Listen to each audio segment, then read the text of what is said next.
Qué verdades tremendas que estábamos cantando. Ese glorioso intercambio viene asombrando, ¿no?, a los redimidos todos estos siglos. Nuestro pecado, hermano, fue juzgado en el cuerpo de Cristo sobre el madero, y su justicia nos ha sido atribuida, imputada a nuestra cuenta cuando hemos ido a Él en arrepentimiento y fe. Es un glorioso intercambio y damos gracias a Dios por eso. Bueno, les invito a abrir su Biblia en la carta de Pablo a los Efesios. Vamos a leer el capítulo 4, versículo 12 al 16.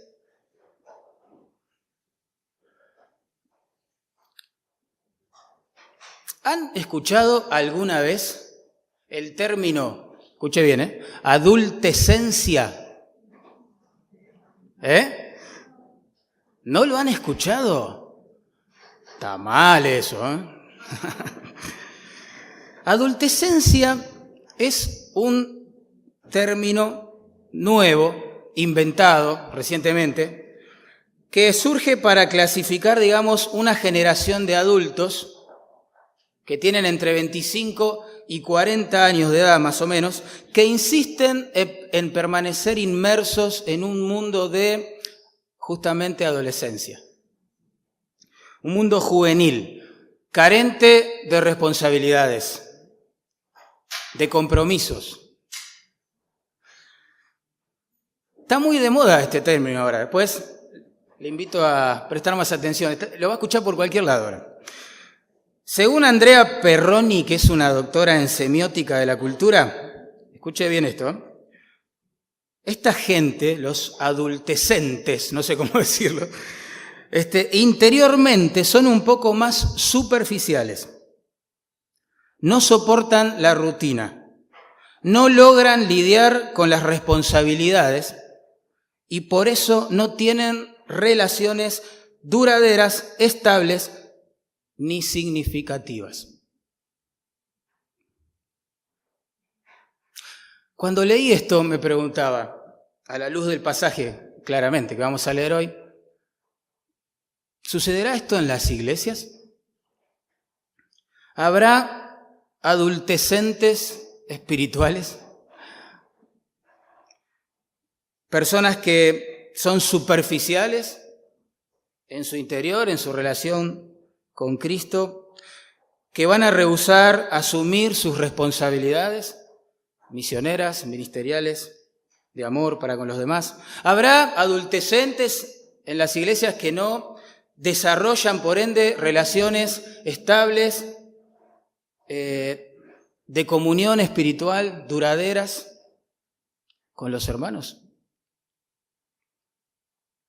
Pregunto esto porque claramente el énfasis del pasaje que vamos a leer es mostrarnos que la meta de la iglesia debe ser la madurez espiritual, es decir, la semejanza a Cristo de cada uno de sus miembros. Vamos a conectar esto con lo que veíamos domingos atrás. Ese modelo que presenta Pablo en Efesios 4:12, en donde hay maestros que capacitan con la Biblia a los miembros y esos miembros contribuyen con sus dones al servicio de los unos para con los otros. Ese modelo tiene esta meta, de llevarnos a todos nosotros a la madurez espiritual, a la semejanza a Cristo, a no quedarnos en un estado de adultescencia, espiritualmente hablando. Vamos a leer el párrafo, vamos a orar y que Dios trate con nosotros.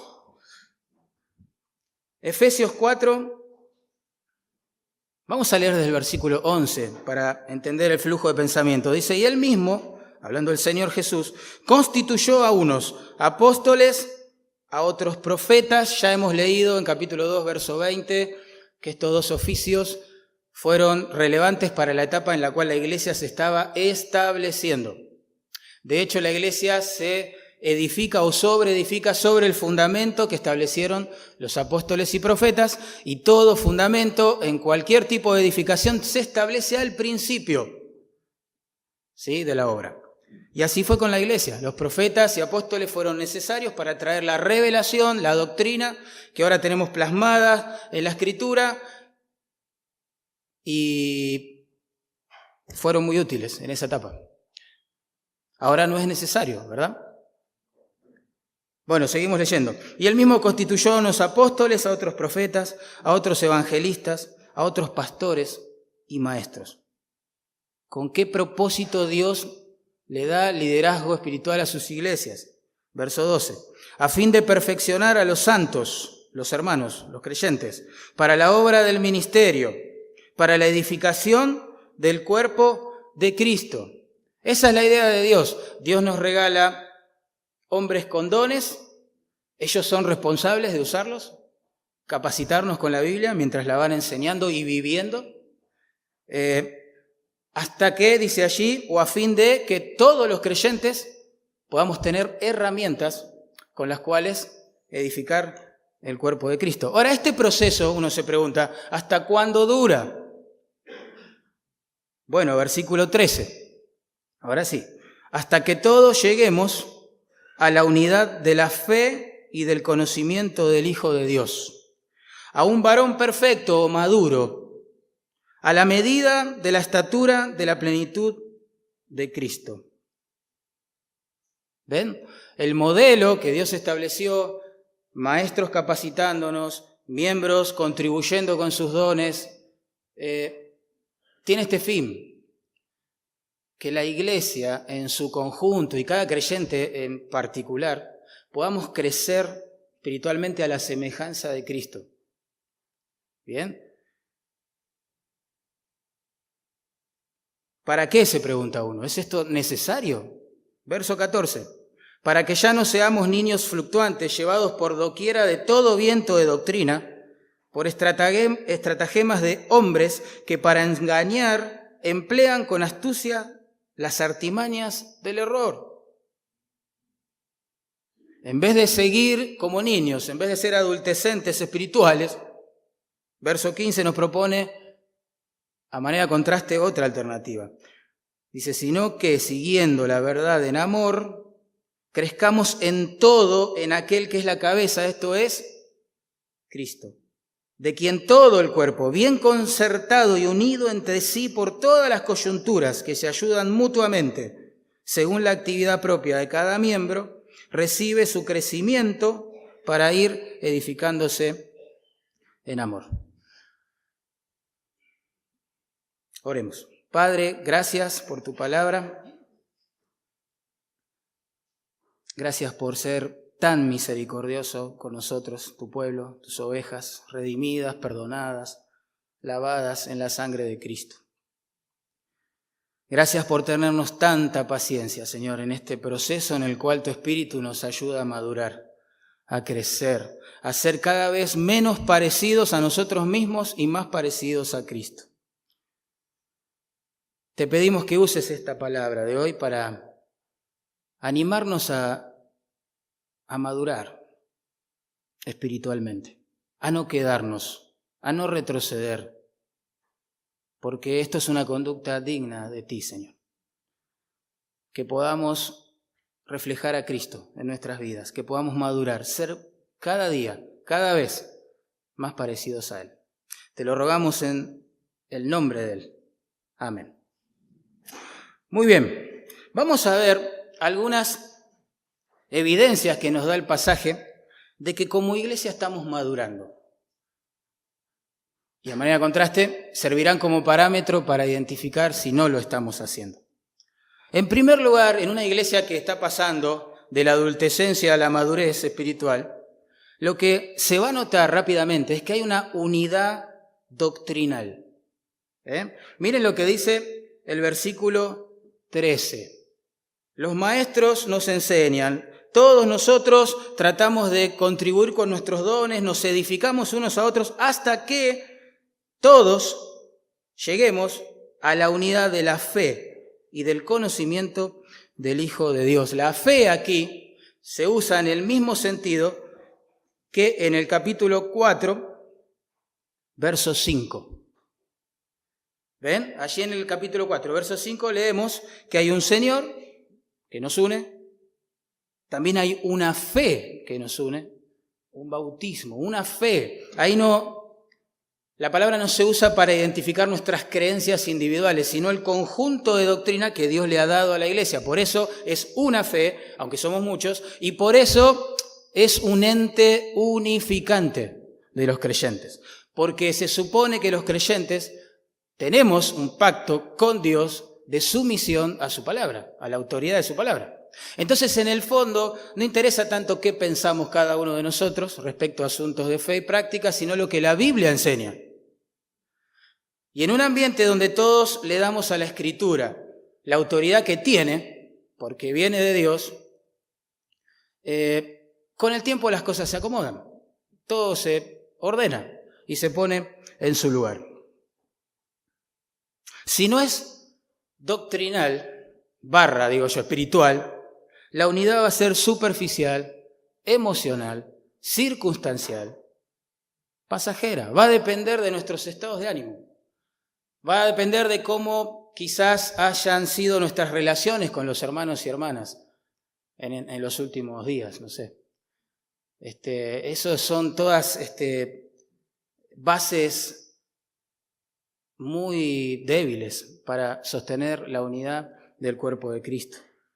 Nosotros debemos unirnos detrás de esa fe que el Señor nos ha dado por gracia, esa doctrina que Él nos ha revelado, que no nace en corazón de hombre, ni proviene de los sentidos de los hombres, sino que ha venido de Dios. Por eso a una iglesia súper dividida como era la de Corinto, ¿se acuerdan? Pablo les propone como solución a eso, en 1 Corintios capítulo 1, verso 10, prácticamente lo mismo que estamos leyendo acá en Efesios. Se lo voy a leer. Dice: os ruego pues, hermanos, por el nombre de nuestro Señor Jesucristo, que habléis todos una misma cosa. Eso es imposible de lograr, salvo que todos nosotros hablemos de la misma fuente de autoridad, de la misma fe, la palabra de Dios. Dice: les ruego que no haya entre vosotros divisiones, sino que estéis perfectamente unidos en una misma mente y en un mismo parecer, en las convicciones y en las opiniones, en la fe y en la práctica. Eso es imposible. Salvo que le demos a la Escritura la autoridad final sobre nuestras vidas individuales y sobre todo asunto de fe y práctica en la iglesia del Señor. Y uno dice: bueno, estoy de acuerdo, pero Mariano, vos sabés que hay asuntos que no son tan claros en la Escritura, ¿sí o no? A veces, ante ciertos casos, ciertas decisiones que se tienen que tomar en la iglesia, no tenemos un versículo que textualmente nos diga lo que hay que hacer, ¿sí o no? Por ejemplo, ¿hay que cantar de pie o sentados? Versículo, capítulo y versículo. No, la Biblia nos dice que tenemos que cantar de corazón, que tenemos que cantar la Escritura, pero no nos dice si tenemos que hacerlo de pie, sentados, con los ojos cerrados, abiertos, manos levantadas, en la cintura, no sé, en el hombro de nuestro cónyuge. No dice nada de eso. Entonces, cuando esas cosas suceden, lo que también nos conviene hacer, y en obediencia a la misma palabra de Dios, vamos a sujetarnos a los que las personas que nos presiden determinan. Siempre que no vaya en contra de la palabra de Dios, siempre que esas personas, como dijo Iloxi, se arrodillen para buscar la voluntad de Dios y se guíen por la palabra de Dios, lo mejor que podemos hacer como iglesia es seguir su liderazgo.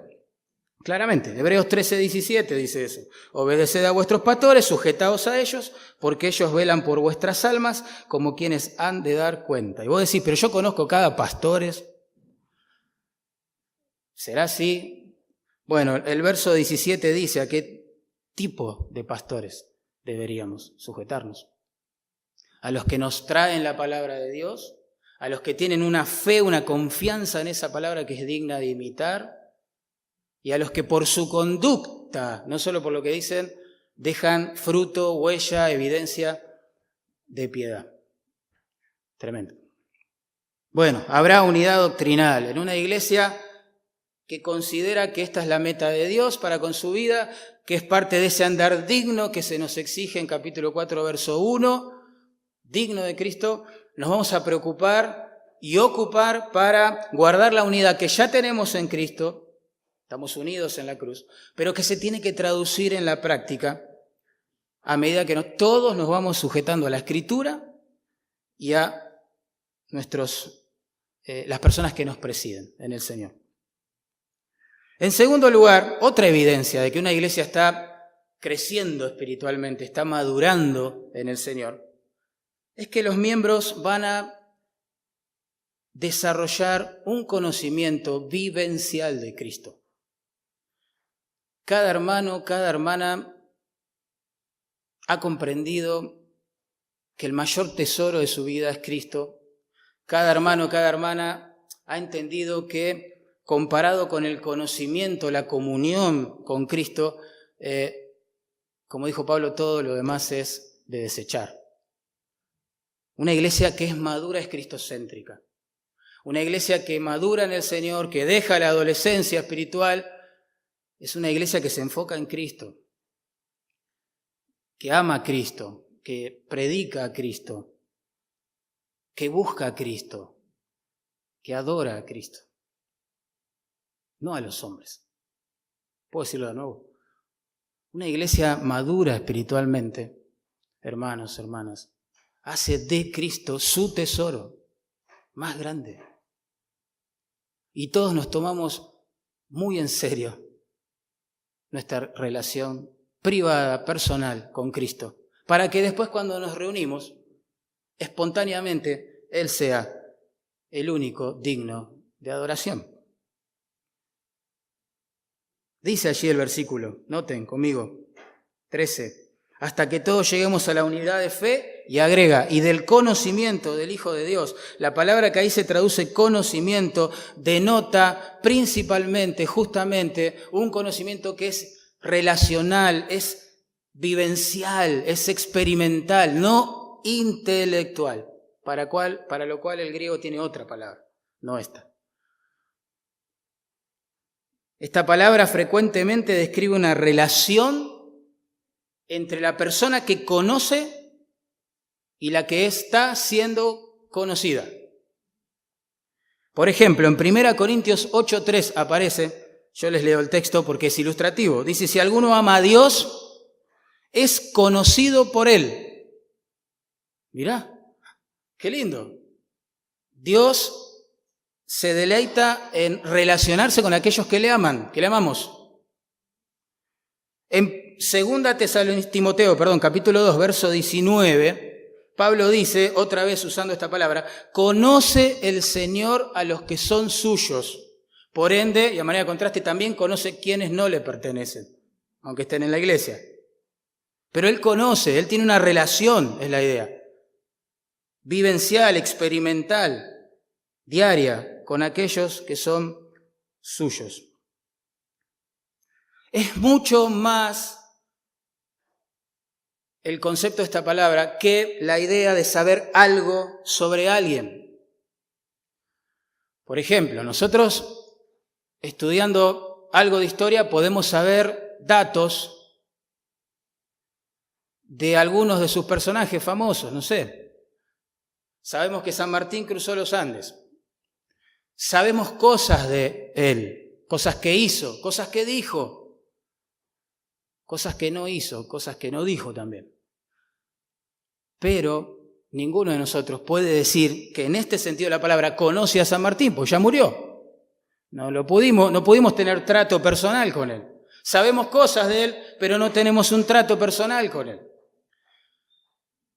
Esta es la idea que hay detrás de esta palabra. No se trata de madurar a medida que vamos aprendiendo cosas nuevas acerca de Jesús. Aquí se trata de una madurez que se traduce en un andar con Jesús, en un caminar con Jesús, en una comunión íntima con Jesús. Y así madura la iglesia. Porque la iglesia tiene una sola cabeza, hermano. No es ningún pastor ni predicador. La cabeza de la iglesia es Cristo. Cristo. Y una iglesia madura, insisto, hace de Cristo y no de los hombres su centro, su tesoro, la relación más importante para cultivar, para desarrollar comunión con Cristo. Si yo pregunto en esta mañana, ¿cuántos han estado con Cristo antes de venir a este culto? De eso se trata la madurez espiritual. De ser buscadores de esa relación personal con Cristo.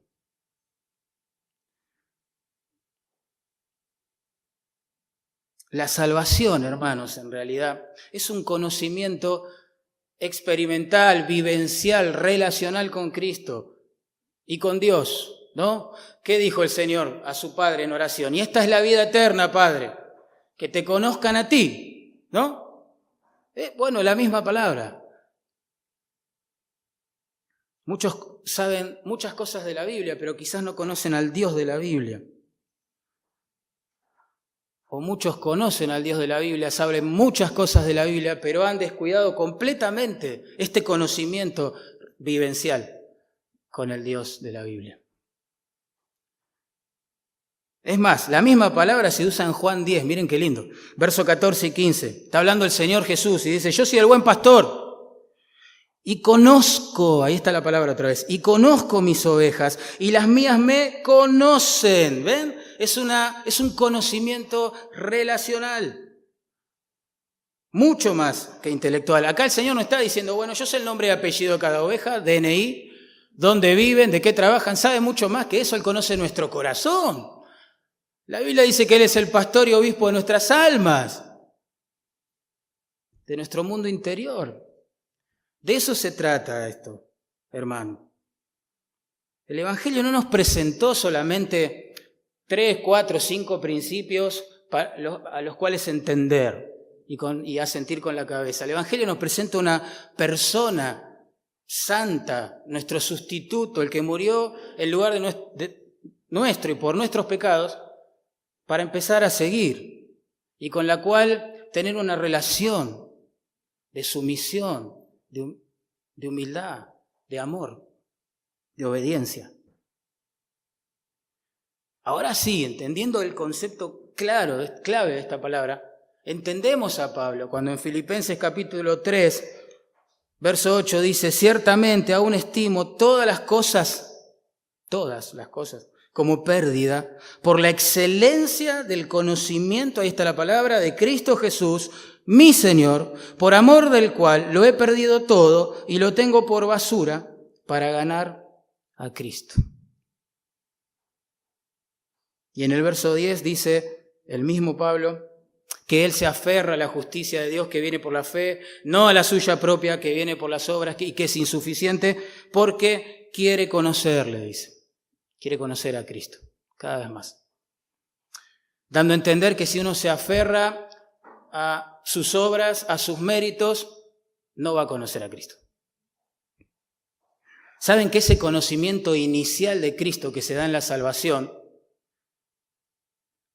produce un deseo cada vez más creciente de conocerle en profundidad todos los días? ¿No? Vamos a ilustrar esto de la siguiente manera. Unos, creo, 28 años atrás,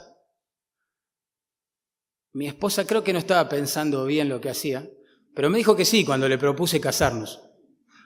No sé, sospecho que quizá estaba con sueños, pero me dijo que sí. Y yo me puse muy contento, claramente. Pero hoy, que pasaron tantos años, 26 de casados, 28 de novios, yo puedo decir que la conozco en un 90% más que aquel día cuando le propuse matrimonio. Porque es un conocimiento cotidiano que está asociado prácticamente a cada una de las vivencias y que crece con el tiempo si el Señor es el centro, obviamente.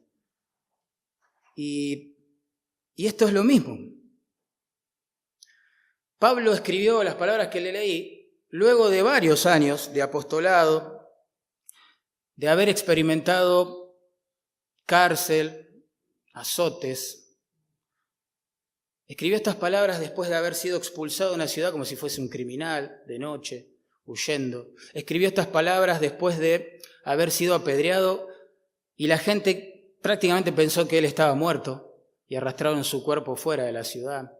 Escribió estas palabras después de haber sufrido un montón de cosas, pero a él no le importaba eso. Él dice, yo quiero seguir conociendo a Cristo. Que el paso de los años en la fe, hermanos y hermanas, y las heridas de la batalla en el campo ministerial, en vez de llenarnos de resentimiento con las personas, produzca un anhelo cada vez más grande, ferviente, de conocer experimentalmente a Cristo. Así que los maestros, hermanos, nos capaciten y todos nosotros contribuyamos con nuestros dones, edificándonos unos a otros hasta que vivamos así. Porque esto es vivir, lo demás es respirar. Otra evidencia, hay más, de que la Iglesia está dejando la adultescencia espiritual y está madurando a la semejanza de Cristo, es justamente eso. Que cada uno de nosotros nos vamos de a poquito pareciendo cada vez menos a nosotros mismos y cada vez más a Él. Miren lo que dice el verso 13. Hasta que todos lleguemos a la unidad de la fe y del conocimiento del Hijo de Dios, a un varón perfecto, a la medida de la estatura de la plenitud de Cristo. Para muchos estudiosos, esa frase, esa expresión, a un varón perfecto, los confunde y divide en sus opiniones. Algunos piensan que es una referencia a la meta individual de cada creyente. Y otros piensan que tiene que ver con la Iglesia, que debe ser madura o perfecta, como dice allí, comparándose como si fuese una entidad, un solo cuerpo, una humanidad, como dice el original. Por el contexto a mí me parece, no sé, lo digo con humildad, que se trata más de una meta colectiva, porque el texto anterior dice que Dios le dio dones a la Iglesia. ¿Está bien? Para que seamos capacitados y maduremos como iglesia, ¿no? Y lleguemos a estos términos. Lo cierto es que si esto es así, como lo traduce la Biblia de las Américas, entonces es una interpretación correcta. Dice, a la condición de un hombre maduro. A la condición de un hombre maduro. De hecho, en capítulo 2, verso 15, Pablo usa esta misma idea para describir a la Iglesia como si fuese una sola humanidad que Dios está formando a partir de dos pueblos que estaban antes enfrentados, Israel, los gentiles, ¿no? Bueno, toma ovejas de ambos rediles y forma una nueva identidad. Bueno, acá creo que se refiere a lo mismo, que la meta de toda la Iglesia es ser un varón perfecto, es decir, un varón que va madurando, una humanidad que va creciendo, se va perfeccionando, una iglesia madura y que crece ¿hasta dónde? Bueno, hay un parámetro ahí. Hasta la estatura de la plenitud de Cristo. Es como que Dios no nos dejó sin parámetro para regirnos en este aspecto del crecimiento y de la madurez. La iglesia puede medir a la luz de las Escrituras si está madurando o no, y si está progresando en madurez o no. Y la Iglesia puede también discernir a la luz de las Escrituras cuál es esa meta a alcanzar, y es la estatura de la plenitud de Cristo. Él es el modelo perfecto, y nosotros perfectibles en proceso de perfeccionamiento. Pero la medida es Cristo. Yo recuerdo cuando era chico, mis padres tenían la costumbre de marcar con una virome en el marco de una puerta mi altura. Entonces, a medida que pasaba el tiempo, yo esperaba, ¿no?, que la marquita cada vez esté un poquito más alta. Y en realidad yo no tenía una meta de crecimiento específica a esa edad, no decía yo quiero medir tanto. Lo que yo quería era alcanzar a mi hermano mayor, porque mi hermano mayor era mi héroe. ¿Vieron que todos pasamos una etapa así, entre hermanos? El hermano mayor, wow, hace todo bien, juega bien al fútbol, es un capo, es Superman. Bueno, yo estaba en esa etapa, era muy chiquito, y quería ser como él. Y cada vez que mi marca se aproximaba un poquito más a la de él, yo estaba contento. Bueno, eso es un poco la idea aquí. Se trata de alcanzar la medida de Cristo, ¿no? Y nuestro deleite más grande debería ser ese, o sea, tratar de ser como Cristo. Claro que esto no, después lo vamos a ver, se necesita la intervención sobrenatural del Espíritu Santo en nosotros.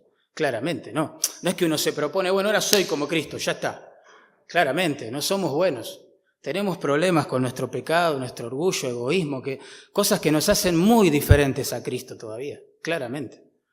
Pero tenemos gracia también, como cantamos hoy, que es mayor que el pecado. Y cada vez que vamos en arrepentimiento al Señor, somos renovados para seguir en este camino de crecimiento a la medida de Cristo. Miremos para atrás un poco nuestras vidas, hagamos memoria. El Señor nos salvó, tiempo atrás, ¿no? No somos todavía lo que debemos ser, ¿no es verdad? Hay alguien que puede decir, yo ya soy como Cristo. Bueno, vamos a orar por la salvación de esa persona. Claramente. No somos como Cristo todavía. Es claro eso. Pero tampoco somos lo que éramos antes, ¿o sí? Hay un proceso y hay evidencia a la vez de santificación. Y eso es ese proceso es el que nunca se detiene en una iglesia que madura a la imagen de Cristo. Hay un progreso y hay un proceso, las dos cosas. La meta de Dios con la iglesia es que cada uno de los miembros que la componen, que Él ha salvado por gracia, lleguen a ser semejante a su Hijo, reflejando su carácter en el mundo. Romanos 8:29 dice eso, que a los que de antemano conoció, los predestinó para ser hechos conforme a la imagen de su Hijo. La meta de Dios con su pueblo es hacernos conforme a la imagen de su Hijo, reflejar a su Hijo. En Gálatas 4:19 Pablo escribió algo parecido, dice, hijitos míos, le dice a los Gálatas, por quienes vuelvo a sufrir dolores de parto hasta que Cristo sea formado en vosotros. En 1 Juan capítulo 2, verso 6 se nos exhorta con estas palabras, el que dice que permanece en Él, en Cristo, debe andar como Él anduvo. Y así podríamos leer un montón de textos. Pablo dice que él trabajaba denodadamente en el ministerio al Señor para presentar perfectos o maduros en Cristo Jesús a todo hombre. El creyente maduro es aquel que prioriza a Cristo y quiere ser como Cristo y tiene una meta en la vida. Reflejar su imagen, andar como Él anduvo, permitir que su vida se manifieste a través de la nuestra. Ya no vivo yo, decía Pablo, mas vive Cristo en mí. Y lo que ahora vivo, en realidad lo vivo en la fe del Hijo de Dios, dice, quien me amó y se entregó a sí mismo por nosotros. Miren un versículo más y pasamos de tema. 2 Corintios 3:18. Ahí leemos algo hermoso. Es como una luz que el Señor nos da para que entendamos cuál es la meta en este proceso y dónde obtener el poder para madurar en Cristo. Dice allí, todos nosotros, mirando a cara descubierta como en un espejo la gloria del Señor. Esta frase está contrastando con lo que venía hablando Pablo. Allí decía que bajo el antiguo pacto, Moisés para contemplar a Dios tuvo que ponerse un velo, ¿no? Bueno, ahora dice que nosotros en este nuevo pacto podemos contemplar la gloria del Hijo ya sin velo, porque Él se ha hecho carne, habitó entre nosotros y vemos su gloria en su palabra, ¿no? Entonces Él dice, a los que todos nosotros mirando a cara descubierta como en un espejo la gloria del Señor,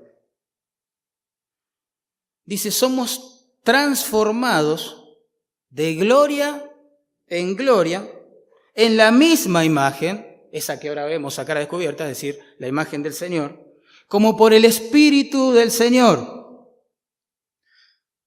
Varias cositas así muy importantes. Primero, esta transformación es un proceso, va de gloria en gloria. Es un proceso. Miramos su gloria en las Escrituras, percibimos su gloria cuando oramos, cuando andamos con Él, y bueno, entonces eso produce en nosotros el deseo de reflejar esa imagen. Pero es un proceso. La meta en este proceso es reflejar la gloria de Cristo en nuestras vidas.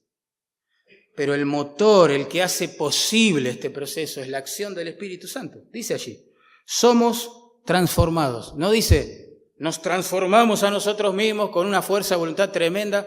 Dice, somos transformados. En la medida que los creyentes obedecemos y contemplamos la gloria de Cristo, nos relacionamos con Cristo, vamos siendo transformados por la obra de su Espíritu en nosotros. ¿Se entiende? Así que, hermano, que los maestros sigan capacitando, que todos los miembros colaboremos con nuestros dones, nos edifiquemos unos a otros hasta que lleguemos a ser como Cristo. Pero hay algo más, una evidencia más. Noten, versículo 14 y 15.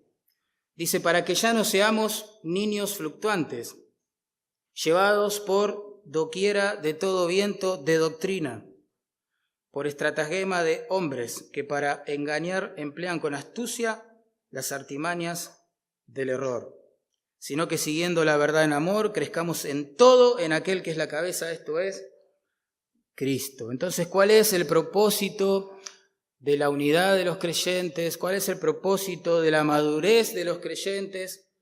Aquí dice, es la estabilidad espiritual, claramente, la estabilidad espiritual. Y esa es una señal de que una iglesia está progresando en su madurez, va dejando atrás la niñez, va progresando en su semejanza a Cristo.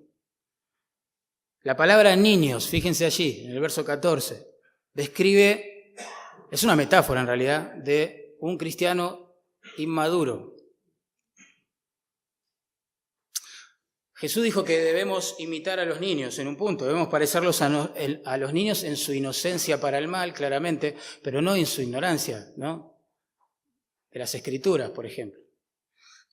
Claro que no en su inmadurez. La palabra que se traduce ahí, fluctuante, significa literalmente ser sacudido por las olas. Imagínense un barco que está en medio de una tormenta tremenda. Las olas rompieron las velas, partieron el timón y está librado, digamos, al azar, está a la deriva, diríamos nosotros. Y esa es la idea detrás de esta palabra.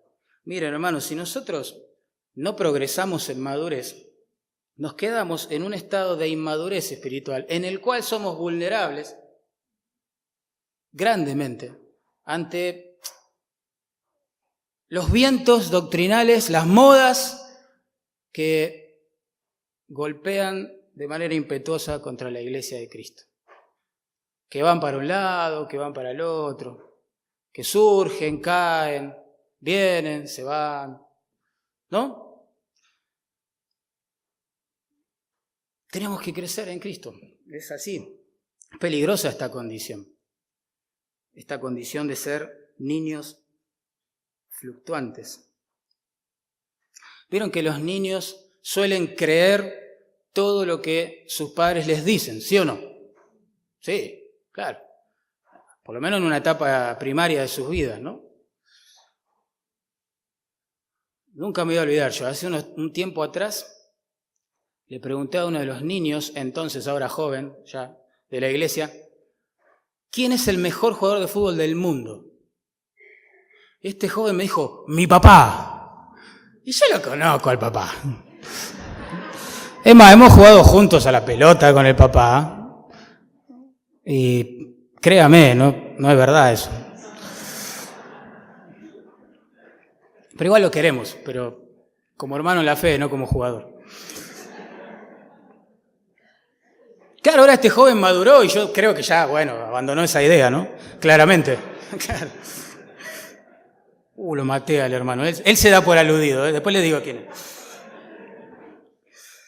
Bueno, así también, pero en un plano más serio y llevándolo al campo espiritual, el creyente que no crece en esta fe que se nos ha dado, no crece en el conocimiento relacional con Cristo, que no madura, no se mete en este proceso santo de la semejanza a Cristo, claro, con el tiempo está inclinado, digamos, a aceptar sin criterio alguno muchas veces todo tipo de error doctrinal, de interpretaciones, a veces falaces, y quizás, ¿por qué no también a diversos ungidos o iluminados que les proponen cosas nuevas?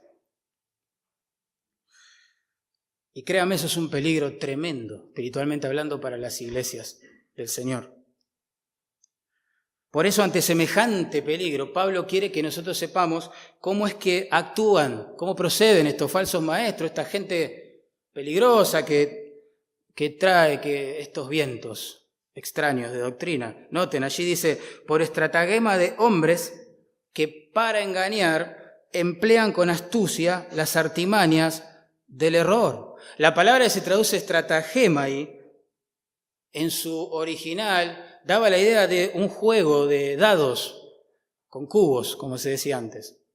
Con el tiempo y el uso cultural, se utilizó para describir las trampas propias de estos juegos de azar, dados cargados, imaginemos, o algo así, ¿no?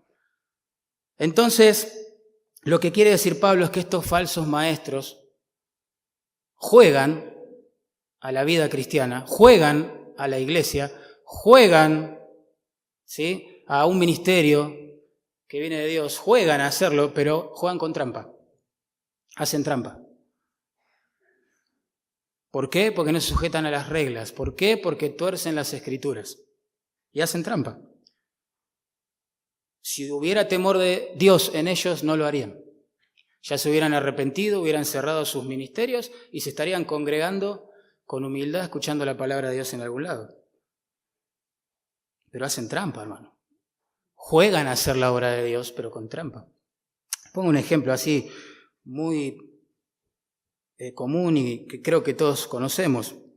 ¿Ustedes se imaginaron alguna vez que una práctica ocultista, como el hecho de hacer pasar personas por un camino de sal, iba a ser una práctica aceptada en una iglesia, comillas, evangélica, que dice todo el tiempo que Jesucristo es su Señor?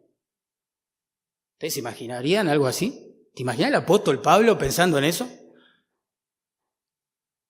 No, pero ¿cómo es que hacen eso? ¿Y por qué se siguen llamando evangélicos y llaman a Jesús Señor de palabras, no, aunque no sea la verdad? Porque tuercen las Escrituras. La edición, toda edición es manipulación, ¿no? Y eso hacen con la Biblia, la editan, como si fuese un Word, cortan una frase y la pegan en otro lugar que no es aclarada por su contexto. Entonces, claro, dicen, buena es la sal. Jesús dijo, buena es la sal. ¿Dijo Jesús buena es la sal, sí o no? ¿Pero para los hipertensos? No, ¿de qué estaba hablando? Estaba hablando de otra cosa, ¿no? Que nosotros somos la sal del mundo, ¿no? Evitamos que todo termine de, vamos a usar la palabra bíblica, de pudrirse. Pero ven, ellos cortan y pegan. Entonces la gente escucha eso y dice, claro, es bíblico lo que dice. Pero es bíblico. Y alguien le advierte, le dice, no, ¿cómo vas a caminar un camino de sal? ¿Qué te pasa? Dios no necesita eso para responder tus oraciones, perdonar tus pecados. No, pero es bíblico, dicen.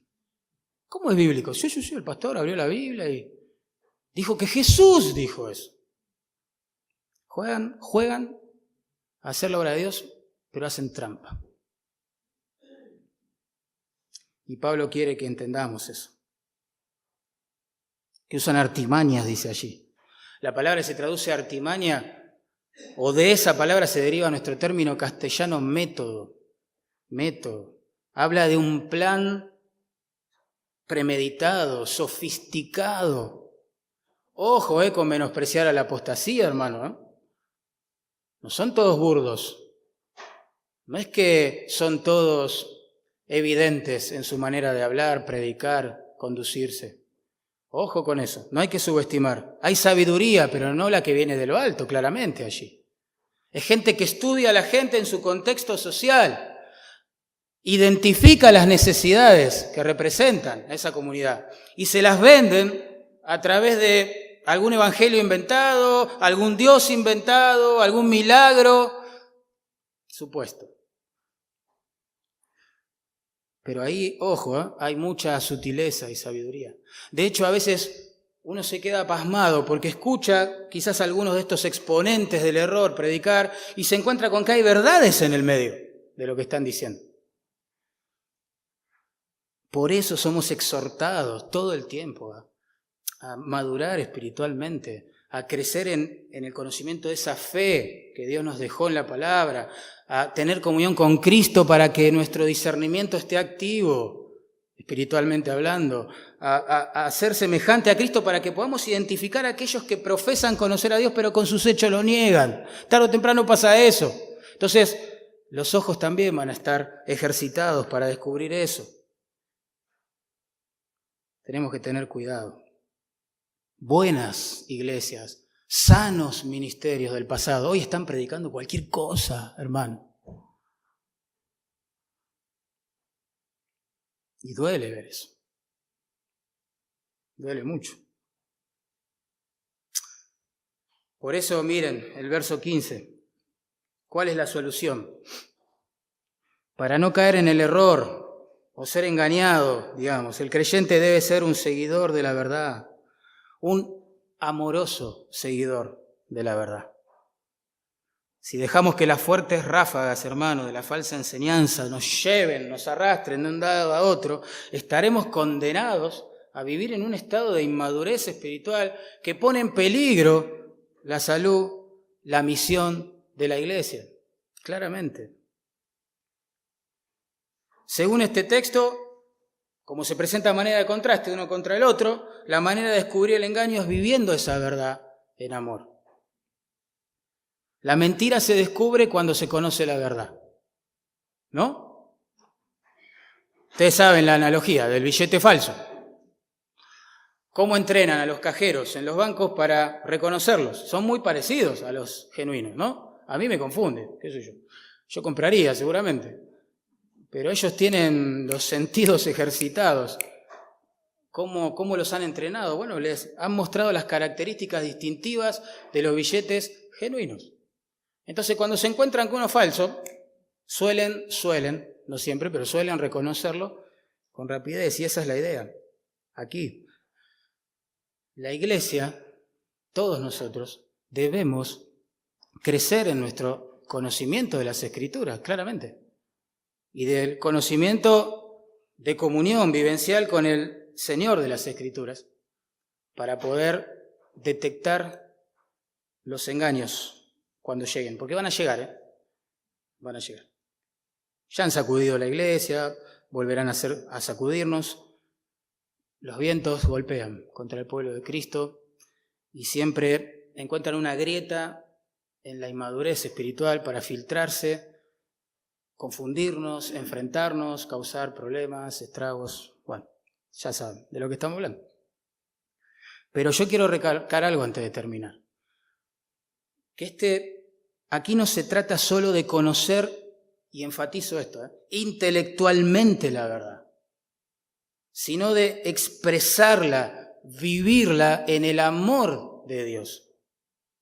Miren lo que dice, siguiendo la verdad en amor. Esa es la forma de crecer, dice el texto, en todo, en aquel que es la cabeza, esto es Cristo. Esta es nuestra parte. En 2 Corintios leímos que el Espíritu Santo es el que nos va transformando, pero nuestra parte es esta. Es hacer verdad, más literalmente, en amor. No solo hablar la verdad, no solo estudiar la verdad, es vivir la verdad en amor. Esa es la idea.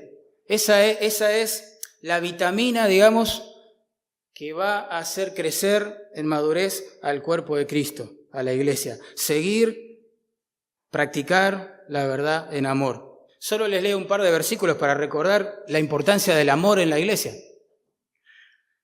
1 Corintios 13:1, Pablo dice, si yo pudiera hablar todos los idiomas del mundo y de los ángeles, está exagerando, ¿no?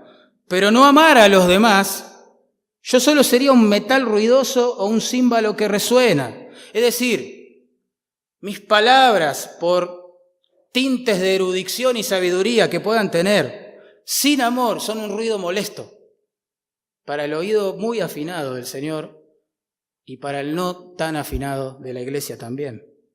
Sin amor lo que decimos es molesto. Si tuviera el don de profecía y entendiera todos los planes secretos de Dios, nadie puede hacer eso, está exagerando otra vez, ¿no? Y contara con todo el conocimiento, pero no amara a otros, yo no sería nada. Así que no solo mis palabras grandilocuentes, sin amor, son puro ruido, sino que también todo mi conocimiento, sin amor, no sirve para nada. Y va un paso más, Pablo, dice, si reparto entre los pobres todo lo que poseo, y si entrego mi cuerpo para que lo consuman las llamas. Está exagerando otra vez, Dios no pide eso.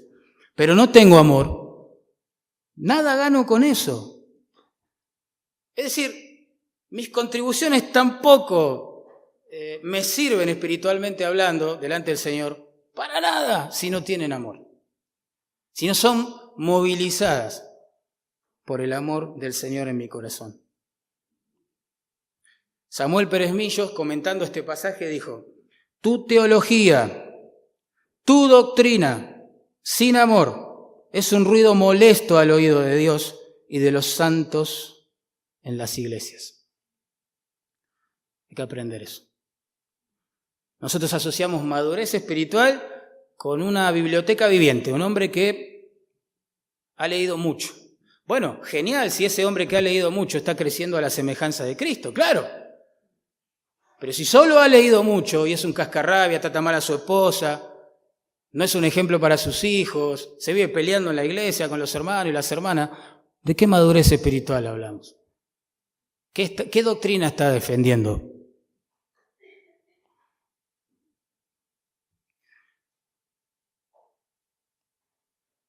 He entendido, hermanos, que la única motivación para madurar en Cristo, que nos va a impulsar a negarnos a nosotros mismos, dejar nuestro pecado, ser humildes, confesar cada vez que nos equivocamos, etcétera, etcétera, etcétera, para ser más como Él, la única motivación que puede mantener encendida esa llama en el corazón, ¿saben cuál es? El mismo Cristo. La comunión con Cristo. Hacer de Él nuestro tesoro más grande. Buscar su paz, estar en paz con Cristo todo el tiempo, todos los días. Caminar con Cristo. Sin madurez, hermanos, la verdad se torna en una ortodoxia fría, aburrida, impersonal, y el amor en sensiblería vana, superficial y muchas veces contradictoria con las Escrituras. Y así vemos, hermanos, que en las iglesias bíblicas nunca faltan aquellos hermanos que mencionaba Spurgeon que sacan el revólver teológico de su bolsillo para matar a sus víctimas, dice, ¿no? Decía él. Cero amor, es un capo en conocimiento, pero cero amor, no sirve de nada, diría Pablo. De nada, causa rechazo al que escucha. Qué feo es hablar de la gracia sin gracia. Hablar de Cristo sin Cristo. Es horrible. Por otro lado, tampoco faltan los santos que creen ser más buenos que Dios. y que bueno, ellos toleran cosas que Dios no tolera en su iglesia. Que le dan la bienvenida a personas con errores que, bueno, Él no quiere darle la bienvenida en su iglesia, porque es su iglesia, no es nuestra. O que sacrifican en el altar de una unidad superficial verdades de las Escrituras, que no se pueden transigir. No nos podemos unir con personas que predican una salvación por méritos humanos. No, es imposible. Imposible.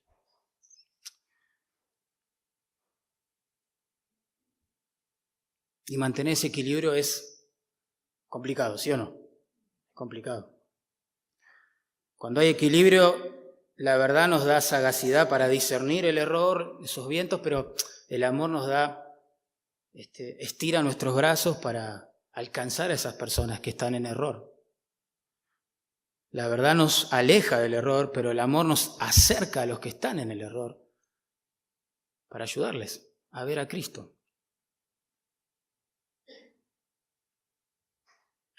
Como dijo un escritor, cuando los hermanos somos bíblicos en la manera de pensar y amorosos en la forma de proceder, nos parecemos cada vez más a nuestra cabeza, al Señor Jesucristo.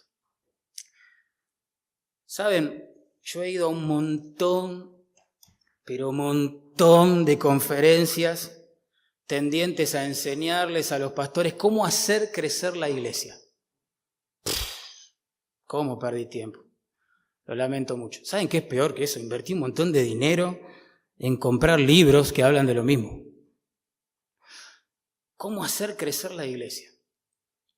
Y alguno tenía su táctica, ¿no? De 3 puntos, de 5, de 7, de 10, de 2. Una vez le pregunté a don Jaime, ahora recomiéndeme usted, ¿cuál es el mejor libro, del crecimiento de la iglesia? Y él me dijo, 1 Timoteo, 2 Timoteo y Tito, me dijo. Tiene razón, hermano, tiene razón. ¿Y qué nos dice el manual de Dios? ¿Cómo crece la iglesia según este pasaje? ¿Cuál es la estrategia? ¿Cuál es el programa que nos va a ayudar a crecer y madurar a la semejanza de Cristo? ¿Cuál es la idea novedosa? ¿Qué tipo de tecnología nos puede llevar a esto? Nada, ninguna. Tenemos que entenderlo. El crecimiento, como dice el verso 16, lo provee soberanamente el Señor en un ambiente donde los creyentes maduran a la semejanza de Cristo y se ministran los unos a los otros.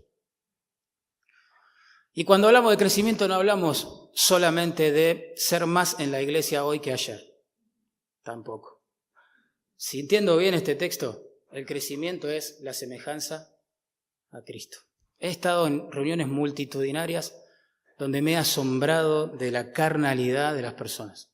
De verdad se los digo, me he asombrado. He estado en iglesias, predicando en iglesias pequeñas donde el amor de Cristo creo que casi se podía agarrar así en el aire. No tiene que ver con cantidad, ¿no? La pregunta que nos tenemos que hacer todos nosotros, ¿estamos progresando en nuestra semejanza a Cristo o no? ¿O somos lo mismo que antes o quizás peor que antes? Eso es lo que tenemos que preguntarnos. Y si no estamos progresando, es porque estamos retrocediendo. Que Dios tenga misericordia, ¿no?, de todos nosotros, hermanos, hermanas. Que Cristo sea nuestro mejor y mayor tesoro. Que prioricemos por sobre todas las cosas nuestra relación íntima con Él. Y eso nos va a llevar a vivir de esta forma, que dice Pablo.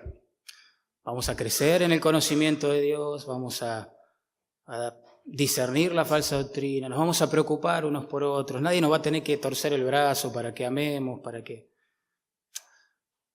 Lo que somos en público es el producto de lo que somos en privado con Jesús. Y no es al revés. Oremos. Voy a invitar a mi hermano querido Daniel Merlo que venga aquí y ore. Ora por nosotros, Dani.